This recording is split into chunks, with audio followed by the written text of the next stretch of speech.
ঈশ্বরীয় বিশ্ববিদ্যালয়ের ছাত্র আজকে যে চিত্রটা নিয়ে এসেছি আপনাদের কাছে ওই 7 দিনের সপ্তাহের কারণে ওইটাই আপনাদের কাছে আমি বোঝাবো। সব আত্মা ভাই বোনেদের প্রীতি শুভেচ্ছা ও ভালোবাসা জানিয়ে আজকে এক বিষয় পর কথা বলবো আপনাদের কাছে। সেটা অনেক গম্ভীর, যে কথাটি আপনারা কোনোদিন না কোনোদিন শুনে থাকবেন, আপনারা চিন্তা করেছেন। যেমন আমরা মেনে এসেছি ওটাকেই সত্যি বলি, 84 লাখ জনই হয় কি যার মৃত্যু হয়ে গেছে বাস্তবে উনি স্বর্গবাসী হয়ে গেছে? সবচেয়ে বড় প্রশ্ন হলো আমাদের ভারতবর্ষের আসল সত্য ধর্ম কি? এই সব মেনে এসেছি, এর সত্যিটি আজকে আমি আপনাদেরকে বোঝাবার চেষ্টা করব আপনাদের কাছে। তাহলে চলো শুরু করছি। প্রথমে এই ধারণাতে যাই যেটা আমরা বাচ্চা অবস্থা থেকে শুনে এসেছি, কি ভালো কাজ করলে স্বর্গ পাওয়া যায় আর খারাপ কাজ করলে নরকে বাস করতে হবে এবং পশু পাখি পোকামাকড়ে জন্ম নিতে হবে, দুঃখ ভুগতে হবে। এইভাবে 84 লাখ আমাদেরকে ঘুরতে হবে, কর্মের ন্যায় ধর্ম মানা হয়। কিন্তু ভগবান এই কথাটি নতুন জ্ঞানের মাধ্যমে বোঝাচ্ছে যে মানুষের আত্মা 84 লাখ জনিতে জন্ম নেয় না। বাস্তবে মানুষের আত্মা 5000 কল্পতে কমসে কম 84 বার জন্ম নেয়। 84 বার মানুষ জন্ম নেয়, হ্যাঁ এটা আমি সত্যি বলছি। 84 জন্ম নিশ্চিত চক্র হয়। এই চক্রে 4 মুখ্য রূপে ভাগ করা হয়েছে, যেমন সত্যযুগ, ত্রেতা যুগ ও দ্বাপর যুগ। আর কলিযুগের শেষে এক ছোট্ট সঙ্গম যুগ আসে। বাস্তবের আত্মার পুরা কাহিনী হলো 5000 বছর নাটক ধরে ঘুরতে থাকে।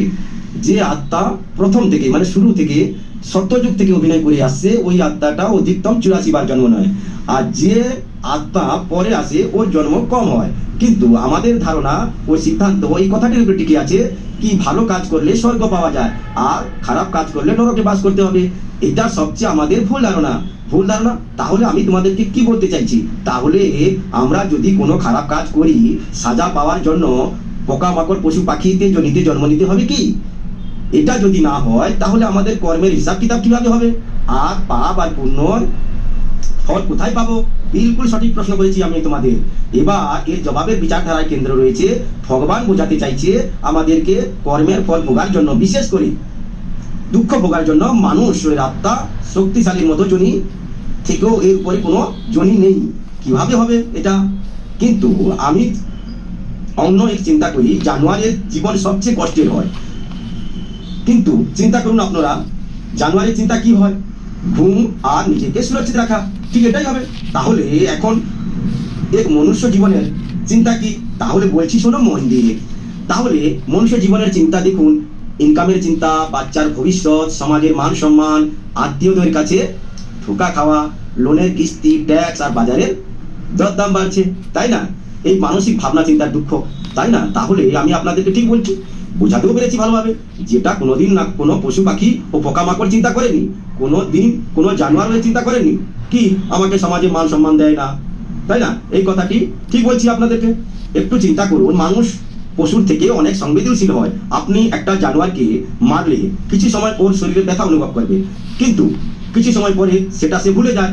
কিন্তু কোনো মানুষকে কয়েকজনের সামনে অপমানজনক কথা বললে সেই কথাটি যতদিন সে বেঁচে থাকবে সে ভুলবে না আর দিন রাত চিন্তায় ঘুমাবে না। তবে হিসাব কিতাব চুকাবার জন্য এত সংবেদনশীল শরীর পাওয়ার ও মন পাওয়া যায়, তাহলে অন্য শরীরে যাওয়ার কোনো দরকার আছে কি? উদাহরণস্বরূপ আপনারা দেখছেন, যেমন কোনো ধনী ব্যক্তির বাড়িতে কুকুর বসে কোনো গরিব মানুষের থেকেও ভালো থাকে, যেমন এসি গাড়িতে ঘুরে বেড়ায়, ভালো খাবার খায়। অন্যদিকে দেখুন আপনারা কোটি কোটি মানুষ খাবারের জন্য লড়াই করছে, মানে ভিক্ষা করছে। তাহলে এটা প্রশ্ন হয়ে গেল, দুঃখ ভোগ করার জন্য জনি পরিবর্তন করার দরকার আছে কি? দরকার নেই। তাহলে মানুষ এর আত্মা মনুষ্য জনিতেই স্বর্গের সুখ ভোগতে পারে আর নরকের থেকেও আরো খারাপ দুঃখ ভোগতে পারে। এটা তো গেল কর্মের খেলা, ঠিক তাই নয় কি? সত্যি কথা বলছি, আপনাদেরকে বোঝাতে চাইছি। তাহলে যেমন মানসিক আর সামাজিক দুঃখের জন্য, অতিথ্যের জন্য কিন্তু শরীরের দুঃখ কি? আমরা দেখি কোনো বাচ্চা জন্ম থেকে রোগী আর অন্ধ, বিকলাঙ্গ, বোবা জন্ম দেখা যায়। তাহলে এটা কেন হয়? এর কারণ হলো পূর্বজন্মের হিসাব কিতাব এর ফল।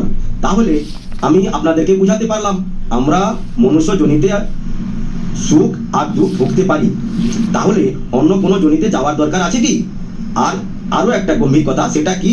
দুনিয়ার শিক্ষা। যখন পাড়ার মধ্যে কোনো ব্যক্তি তার কর্মের কারণে দুঃখ ভোগে, ওকে দেখে অন্য এক মানুষ এক চেতনা পায়, প্রেরণা পায়, খারাপ কাজের ফল কতটা ভয়ানক হয় এটা জীবনের উদাহরণ তৈরি হয়। এই কথাটি অনেক খারাপ হয়ে যায়। মানে কেউ খারাপ কাজ করলে ওই ব্যক্তি মৃত্যুর পরেও কুত্তা বিলির মতো ব্যবহার করছে, ওটা দেখে কে প্রেরণা নিবে? ঠিক কথা, কে জানবে যে আগলে জন্মে মানুষ এত খারাপ কাজ করেছে আর এই জন্মে ও সাজা ভুগছে? যথার্থ ওকে কেউ চিনতে পারবে না কি ও জানোয়ার ছিল যখন ওর কর্ম আর ফলের মাঝখানে সম্বন্ধ পাবে, দেখতে না পাবে। তবে ওর দ্বারা শিখবে কি? শিক্ষা তখনই পাবে যখন কারণ পাবে। তাহলে শিখবে কিভাবে? শিক্ষা তখনই পাওয়া যায় ও সমাধান পাওয়া যায় যখন মানুষ দুঃখ পেতে থাকে। তখনই আমরা বুঝতে পারি এই রকম কারণে ওর সঙ্গে হতে পারে। এই জ্ঞানের কারণে ফল অটল রূপে এই মনুষ্য জনিতে দুঃখের রূপে শিক্ষা মিলবে। আমাদের সাবধান করছে আর একটা তর্ক আসে কি পশুর জনিতে জন্ম নিলে নাকি শুধরে যাওয়া যায়? যেমন চোরের আত্মাকে বিড়ালের জনির মধ্যে পাঠানো দিয়ে দেওয়া হয়, তাহলে ও নাকি শুধরে যায়। এই তর্কের মধ্যে কতটা সত্যি আপনারা চিন্তা করুন। তাহলে প্রত্যেকটা অপরাধী জেলে গিয়ে কি শুধরে যায়? বেশিরভাগ নয়, ওখানে গিয়ে অন্য অপরাধীর সঙ্গে থেকেও আরো বেশি অপরাধী হয়ে যায়। যেমন আত্মার মূল বৃত্তি ও সংস্কার জনি পরিবর্তন করেও পরিবর্তন হয় না। আবার চোরের আত্মাকে বিড়ালের শরীরের মধ্যে প্রবেশ করিয়ে দিলেও ওখানেও দুধ রুটি চুরি করবে, ছাড়বে না। ঠিক কথা, আরো বড় চোর তৈরি হবে। তবে মূল সিদ্ধান্ত কি হওয়া দরকার? যেমন বীজ তেমন গাছ, প্রত্যেকটা আত্মা আলাদা আলাদা, বীজও আলাদা। তাহলে আপনাদেরকে বুঝতে পেরেছেন, মনুষ্যর বীজ আলাদা, পশু পাখির বীজ আলাদা, গাছপালার বীজ আলাদা। যেমন আম গাছে আমের বীজ হবে, বেগুন গাছে বেগুনের বীজ হবে। যদি আমরা এটাই মেনে নেই তাহলে বেশিরভাগ মানুষ ভাবছেন যে কলিযুগে মানুষ এত পাপ করছে, তাহলে পশু পাখি পোকামাকড়ের জন্ম নেওয়া দরকার। এরকম যদি হয় তাহলে জানোয়ারের জন্মসংখ্যা বাড়ার দরকার আর মানুষের কম হওয়ার দরকার। কিন্তু হচ্ছে তার উল্টো, মানে মানুষের জনসংখ্যা বাড়ছে। তাহলে এখানে প্রমাণ পাওয়া যায় আত্মা পরমধাম থেকে নিচে নামছে এবং মনুষ্য জনিতেই জন্ম নিচ্ছে, তাহলে অন্য কোনো জনিতে জন্ম নিচ্ছে না। এখানে প্রশ্ন বোঝা গেল যে মনুষ্য 84 জনম চক্র ঘুরতে থাকে আর নিজের কর্মের ফলে সুখ দুঃখ জনিতে ভুগতে থাকে। এটা তো নিজের কর্মে আর পূর্বজন্মের একটা নতুন ব্যবস্থা ও দেখার উপায় রয়েছে। আবার যদি মনুষ্য তার কর্মের ফল যদি এরকম জন্ম পাওয়া যায়, সুতরাং মৃত্যুর পরেও ব্যাপকভাবে প্রভাবিত করবে। আমার মনের মধ্যে আরো একটা প্রশ্ন আসে, কারুর মৃত্যু হয়ে গেলে সবাই বলে এ তো স্বর্গে চলে গেছে, কিন্তু ভগবান বলছেন এই কথাটা ঠিক নয়, এটা এক অপরকে সান্ত্বনা দেওয়ার জন্য বলে। আপনারা একটু চিন্তা করুন, যদি মানুষ মন থেকে বিশ্বাস করে কি তাদের প্রিয়জন স্বর্গে চলে গেছেন, যেটা কিনা স্বর্গের সুখের স্থান, তাহলে ওই প্রিয়জনের কান্নাকাটি করার দরকার আছে কি? এটা তো ওদের খুশি হওয়ার দরকার, তাই না? সত্যি খুশি হওয়ার দরকার। চলো ভাই, ও তো অনেক দুঃখের দুনিয়া থেকে একটা ভালো জায়গায় পৌঁছে গেছে, কিন্তু হচ্ছে তার উল্টো। মানুষ তো কান্নাকাটি করতে থাকে, পরিবারের শোক মানায়, বিপরীত করছে, আরো ওর জন্য শান্ত শান্তি করছে, আরো কত রকম অনুষ্ঠান করছে। যদি কেউ স্বর্গ মানে ওখানে তো সবকিছু আছে, তবে এখান থেকে ভোজন বাকি জিনিস পাঠানোর কি দরকার? যেমন আমরা গাছের গোড়ায় তরাস দিই, এটা তো চিন্তা করার কথা। এর জন্য প্রমাণ হয় ওই সব কথা যারা বলছেন বা মনের মধ্যে সত্যিটা বলতে পারছেন না যে ও স্বর্গে চলে গেছে, এটা এক প্রত্যাশা আর এক পরম্পরা। তবে আবার প্রশ্ন আসে, স্বর্গ আর নরক কোথায়? স্বর্গ ও নরক কিন্তু এই পৃথিবীতে রয়েছে, এই দুটি আলাদা আলাদা পরিস্থিতিতে। আরে এটা তো এক অন্তদের কথা বলেছেন, স্বর্গবাসী মানে অন্য কোনো দুনিয়াতে যাওয়া নয়, কোনো সত্য তেতা যুগে জন্ম নেওয়া নয়। এখন তো কলিযুগ চলছে, কোনো ব্যক্তি স্বর্গবাসী হতে পারে না, কেননা স্বর্গ এখন তো স্বর্গ নেই। তাহলে আমি আপনাদেরকে ঠিক বলছি, সত্যি ঠিক বলছি, আত্মা তার কর্মের ফলে কলিযুগে অন্য কোথাও ফির আবার পূর্বজন্ম নিতে হবে, মানে আবার নতুন করে তাকে আবার জন্ম নিতে হবে। এই দুনিয়ার বাইরে কোথাও যাবে না। এই সব শুনে আরো একটা প্রশ্ন আসে, আবার ভালো কাজ করলে আসল প্রেরণা কি হয়? সবই ধর্ম আমাদেরকে স্বর্গ নরক এটাই বোঝাচ্ছে, এবং স্বর্গ নরক দেখিয়ে আমাদেরকে ভয় দেখায়, আমাদেরকে সাজা দেওয়ার জন্য সান্ত্বনা দেয়। আবার এই সিস্টেমটা তো ঠিক না। তাহলে কি আমার মনের প্রশ্ন জাগে, এরকম মানে দরজা বন্ধ নেই, ভগবান নিজে এসে দরজা খোলার রাস্তা বলে দেয়। এই রাস্তা হলো বেঁচে থেকে মরে যাওয়া। এর মানে কি? তাহলে কি আমাদেরকে সত্যি সত্যি মরে যেতে হবে? এই কথাটি না, মানে এটা শরীরের মৃত্যুর সঙ্গে কোনো সম্পর্ক নেই। বেঁচে থেকে মরে যাওয়া মানে এটা আধ্যাত্মিক উক্তি হয়েছে। মরে যাওয়ার মানে পুরানো দুনিয়া থেকে আর পুরানো শরীরের সম্বন্ধ থেকে মরে যাওয়া, আপনাদের পুরানো বিকার ও স্বভাব সংসার থেকে মরে যাওয়া, মানে কাম ক্রোধ মোহ অহংকার এই 5 বিকার থেকে মরে যাওয়া, যেটা আমাদের দুঃখের পুরা মূল কারণ। তাহলে আমাদেরকে মিথ্যা সম্বন্ধ ভুলে নিজেকে আত্মা ভেবে সত্যি এক অবিনাশী এক ভগবানের সঙ্গে যুক্ত হওয়া, এটাই সত্যি। বেঁচে থেকে মরে যাওয়া বলে এক ধরনের মানসিক ও আধ্যাত্মিক নতুন জন্ম নেওয়া। আপনি এই পৃথিবীতে আপনারা পুরা দায় দায়িত্ব পালন করছেন, কিন্তু মন থেকেও ওই দুনিয়াকে থেকে আকর্ষণ থেকে আপনারা মুক্ত হয়ে গেছেন। যখন আপনি এই জ্ঞানটা যখন ধারণ করবেন, তখন আপনি প্রচেষ্টার মাধ্যমে নিজেকে প্রয়োগ করবেন। আপনারা মনের মধ্যে নিজেকে এক সংস্কার খারাপ গুণগুলোকে বাদ দিয়ে নিজেকে দেবী দেবতা তৈরি করবেন। তখনই তুমি ভবিষ্যতে স্বর্গবাসী যোগ্য মনে করবে। ভগবান পুরো দুনিয়া পরিবর্তন করে ফির নতুন সত্যযুগের স্থাপনা করছে। তবে আমরা সেই প্রথমের প্রজন্মের জন্মগ্রহণের অধিবাসী হব। তাহলে স্বর্গ ও কোনো এরকম জায়গা নয় যে মৃত্যুর পরে তারা টিকিট নিয়ে চলে যায় না। এই পুরা ভাষাটা আমি আপনাদেরকে গুছিয়ে বলছি। তাহলে আত্মার পুরা অভিনয় 84 জন্মের এক লম্বা চওড়া ভান্ডার, 5000 বছর নিশ্চিন্ত এক চক্র। তাহলে ভিতরে সর্বাধিক 84 জন্ম মনুষ্য পরিচয়ের কাহিনী। এটা তো এক বড় বিচার। আদর্শ পান পরিবর্তন রয়েছে। এরপর আরো একটা প্রশ্ন আসে আমার মনে, ভারতবর্ষে ধর্ম হিন্দু নাম চলে এসেছে। সবার প্রথমে হিন্দু নামের বিষয়ে বোঝাই আপনাকে এই কথাটি খুব অদ্ভুত লাগতো আমাকে। যেমন জাপানে যে সব লোক থাকে তাকে জাপানি বলা হতো, চীন দেশে যারা থাকতো তাদেরকে চীনি বলা হতো। ওদের ধর্ম রয়েছিল বৌদ্ধ ও খ্রিস্টান ধর্ম রয়েছে। তবে ভারতে যারা থাকেন তাদেরা কিভাবে হিন্দু হলো সেটা আপনাদেরকে বোঝাচ্ছি। এটা তো ভৌগোলিক পরিচয় রয়েছে। আপনি সত্যি কথাটি প্রশ্ন ধরে তুলেছেন। স্বয়ং ভগবান সত্যটা বোঝাচ্ছেন কি এই নামের আমি দিই নাই। তবে এই নাম কোথা থেকে এসেছে? এই নাম আমাদের অন্যদের কাছ থেকে পেয়েছি। শত শত বছর আগে যখন বিদেশি ব্যবসায়ী যখন আক্রমণকারী এখানে এসেছিলেন, ওদের জন্য এক সিন্ধু নদী ছিল। সিন্ধু নদীর বড় পরিচয় ছিল। ওরাই এপারে যারা ছিলেন ওদের সব মানুষদের সিন্ধু বলা হতো। তারপর ওরা ধীরে ধীরে হিন্দু বলা শুরু করে। ওদের তাহলে সিন্ধু থেকে হিন্দু শব্দটা এসেছে এবং হিন্দু হয়ে গেছে। এটা শুধু ছিল ভৌগোলিক পরিচয় ছিল। যেমন কেউ বলে এরা পাহাড়ি মানুষ, বা কেউ বলে এরা এই অঞ্চলের মানুষ নয়।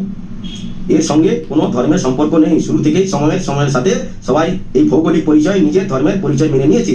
সত্যি এটাই হয়েছে। আমরা আসল নামটাই ভুলে গেছি। এখান থেকেই আরো একটা প্রশ্ন জাগে। প্রত্যেকটা ধর্মের কোনো না কোনো প্রতিষ্ঠাতা হয়। যেমন মহান আত্মা বুদ্ধ তো বৌদ্ধ ধর্ম স্থাপনা করেন, খ্রিস্টান তো খ্রিস্টান ধর্ম স্থাপনা করেছেন। তবে হিন্দু ধর্মের একজন প্রতিষ্ঠাতা কেন নেই? ঠিক কথা বলেছি আপনাদেরকে, কোনো একজন প্রতিষ্ঠাতা নেই না, কোনো তারিখ নেই। লোকেরা কেবল বলে এটা তো অনেক দিন থেকে চলছে এবং বলছে এটা সনাতন আছে। এটাই সবচেয়ে বড় রহস্য রয়েছে। এটা কোনো মানুষের প্রতিষ্ঠাতা নয়, কারণ এই ধর্মকে কোনো মানুষ স্বয়ং ভগবান প্রতিষ্ঠাতা করেছিলেন। কেননা এটা সৃষ্টির আদি সনাতন ধর্ম মানা হয়। এর স্থাপনা তো এত পুরানো যে অনাদিকাল থেকে আছে।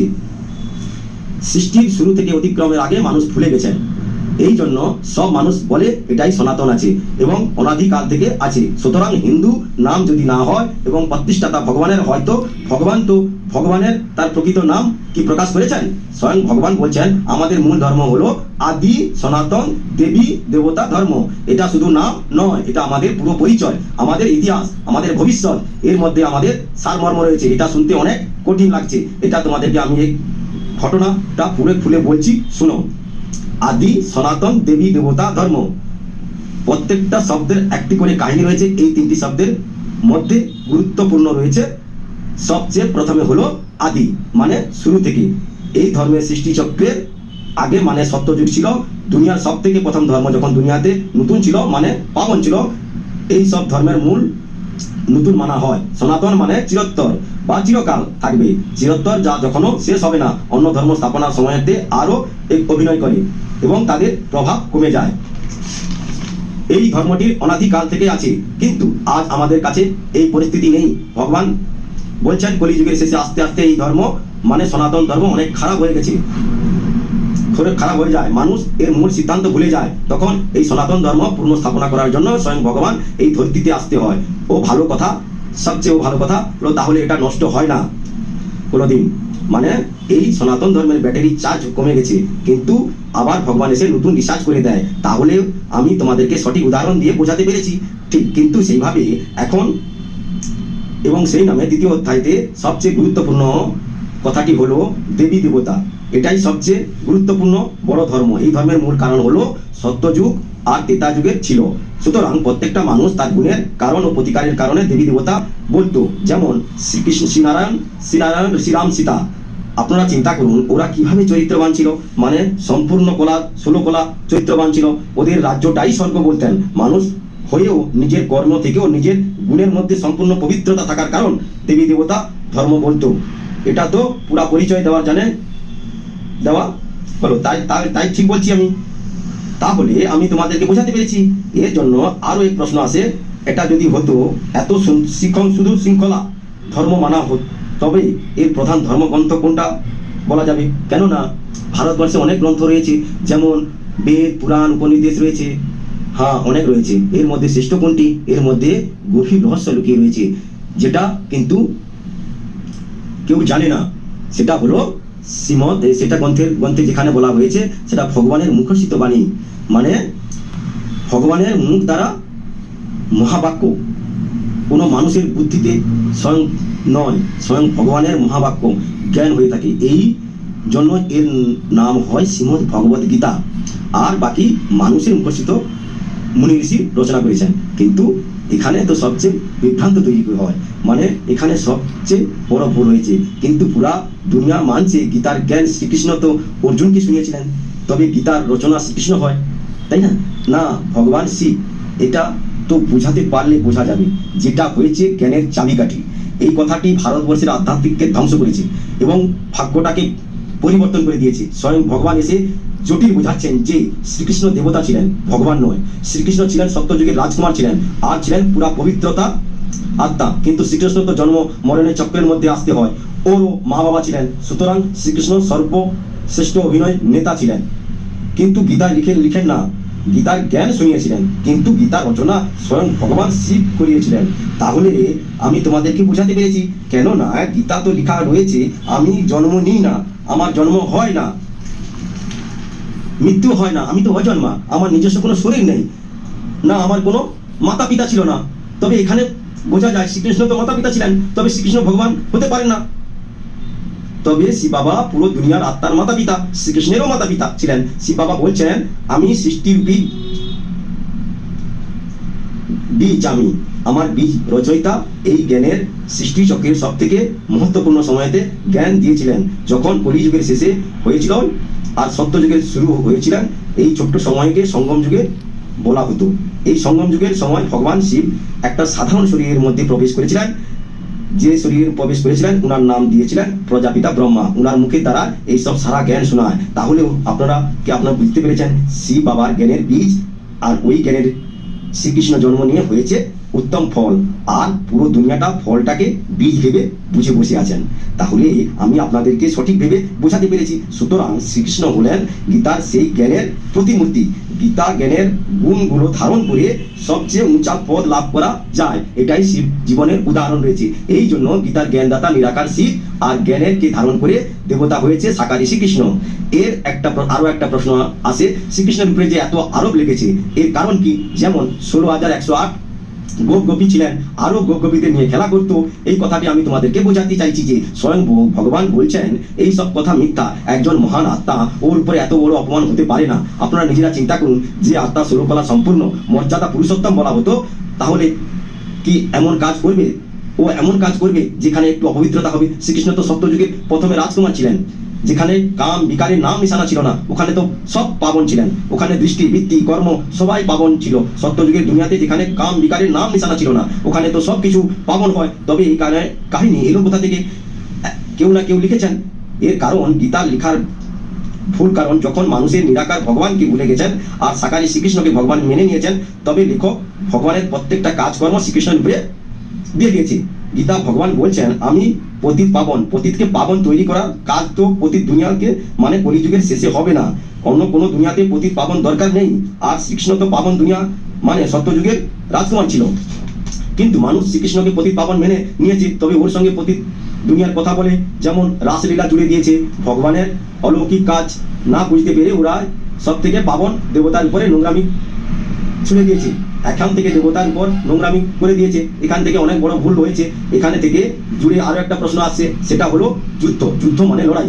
গীতার পুরা কাহিনী মহাভারতের হিংসার যুদ্ধ দেখানো হয়েছে। তাহলে আপনারা মনের মধ্যে বিচার করুন, ভগবানকে আপনারা প্রেমের সাগর, শান্তির সাগর, মুক্তি জীবন মুক্তির সাগর বলে থাকি, সেই ভগবান হিংসার শিক্ষা দিতে পারে কি? কোনোদিন নয়, এটা তো অসম্ভব।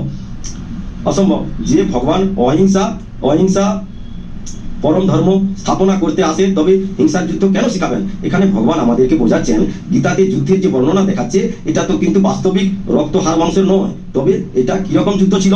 তবে অর্জুনের সামনে কৌরব সেনা দাঁড়িয়েছিল, সেটা কি বাস্তবিক কেন নয়? এটা আধ্যাত্মিকের যুদ্ধ ছিল এবং অনেক সুন্দর স্বরূপ ছিল, ওটা এক উপমা ছিল। তবে ওখানে ভগবান আমাদেরকে বোঝাচ্ছেন আসল কুরুক্ষেত্র আমাদের শরীরের ভিতরে রয়েছে। হ্যাঁ, প্রত্যেকটি মানুষের ভিতরে রয়েছে আত্মা, ওই আত্মাকে মন, ও তাই মনের মধ্যে এক ধর্মযুদ্ধ চলছে। এদিকে পাণ্ডবদের মানে আমাদের দৈবিক গুণ আর আমাদের পবিত্রতা, শান্তি, সুখ ও প্রেম, আনন্দ, আর অন্যদিকে কৌরবের বিনাশ, বিশাল সেনা। তবে ও কে হতে পারে? আমাদের ভেতরে মধ্যে রয়েছে 5 বিকার, সেটা হলো কাম, ক্রোধ, লোভ, মোহ আর অহংকার। এদের থেকে জন্ম নেয় রাক্ষসের প্রতিক্রিয়া। তাহলে অর্জুন হলো আমাদের মধ্যে থাকা এক আত্মার প্রতীক। আমাদের ভিতরে ওই বিকারগুলোকে সঙ্গে লড়াই করার দ্বিধা বোধ করছে, কেননা আমরা মোহর বন্ধনে বাঁধা হয়ে রয়েছি। আর কৃষ্ণকে সারথি দেখিয়েছে, সেটা বাস্তবে সেটা হলো জ্ঞানদাতা ভগবান নিরাকার শিব বাবা রয়েছেন। কৃষ্ণের শরীরের মধ্যে প্রবেশ করে আমাদের আত্মার জ্ঞান মার্গদর্শন দিয়েছেন। উনি আমাদের আসল শত্রু, আমাদের ভিতরের বিকারকে পরিচয় করে দিয়ে আমাদের বুদ্ধিকে যোগ বলের দ্বারা বিজয় পাওয়ার জন্য শিখাচ্ছে। এটাই সত্যি, নিজের উপর রাজত্ব করা, আমাদের মন আর ইন্দ্রিয়ের উপর বিজয় করা, এক আত্মনিয়ন্ত্রণ। এটাকে গীতার সম্পূর্ণ আলাদা আলাদা আর অনেক গম্ভীর অর্থ রয়েছে। তবে আজ অনেক আপনাদেরকে বোঝাতে পেরেছি। তবে আমাদের ধর্ম হলো আদি সনাতন দেবী দেবতা ধর্ম। গীতার জ্ঞানদাতা শ্রীকৃষ্ণ নয়, শিব ভগবান। আর শ্রীকৃষ্ণের উপর যে চরিত্র দাগ লেগে ছিল সেটা ভুল। গীতাতে যে যুদ্ধ দেখিয়েছে সেটাও অন্তর্দের লড়াই। এই জানবার পরেও প্রত্যেকটি মানুষের এখন কি করা দরকার? এটা থেকে বাঁচবার রাস্তা কি? স্বয়ং ভগবান বলছে নিজের মূল চাবিকাঠির স্মৃতিশক্তিকে পরিবর্তন করা, নিজেকে কলিযুগের প্রতি দুনিয়া থেকে ভগবানের জ্ঞান বুঝে পুরানো আদতকে ছেড়ে দেওয়া আর স্মৃতিকে নতুন জেগে ওঠা। নিজেকে ভাবুন, আমি একজন শরীর নয়, আমি একজন শরীরের মধ্যে থাকা এক আত্মা, আমি একজন পবিত্র পূজ্য দেবতা আত্মা। নিজের এই আদি স্বরূপকে মনে করেন ও মনে করবেন এটা আমার পুরানো বিজয়ের স্মৃতি শক্তি। এটা এক অনেক শক্তিশালী বিচার হয়। এই তো সময়ের অপরাধে যেটা আমি বোঝালাম, এত সময় আমি আপনাদেরকে যেটা বুঝালাম, এর সার অংশ হলো ভগবান জ্ঞানের দ্বারা আসল পরিচয় পাওয়া গেল। আমরা তাহলে হিন্দু ধর্মদের বন্ধনে নেই। আমাদের মূল ধর্ম হলো আদি সনাতন দেবী দেবতা ধর্ম। এটা এক এমন ধর্ম স্বয়ং ভগবান স্থাপনা করেন। এই ধরতিকে স্বর্গ বানিয়ে এই স্বর্গকে দরজার চাবি গীতার সত্যি জ্ঞানের, স্বয়ং জ্ঞানের সাগরে শিব বাবা এই সঙ্গম যুগে এসে আমাদেরকে সবাইকে দিচ্ছেন। আর আমাদেরকে লক্ষ্য এই জ্ঞানেরকে ধারণ করে নিজেকে হারিয়ে যাওয়া, দেবী দেবতার পথ পাওয়া, আবার ফিরে পাওয়া। এটা আমাদের নিজেকে সাজিয়ে নেওয়া। কি আমাদের শুধু ধর্মশাস্ত্র পড়ে আর আচার ব্যবহার নিয়ে নিয়ম কানুন মেনে চলবেন? না, ওই শাস্ত্রকে রচনা যে করেছিলেন ভগবান শিব বাবা, পরিচয় জেনে ওনার দেওয়া সত্যিটা জ্ঞান থেকে আমাদের জীবনের হীরার মতো শ্রেষ্ঠ বানাবার জন্য পুরুষার্থ করবেন। এটাই আজকের দিনের জন্য সব প্রয়োজন রয়েছে। আজকের মতো এখানেই সমাপ্ত করছি। ওম শান্তি।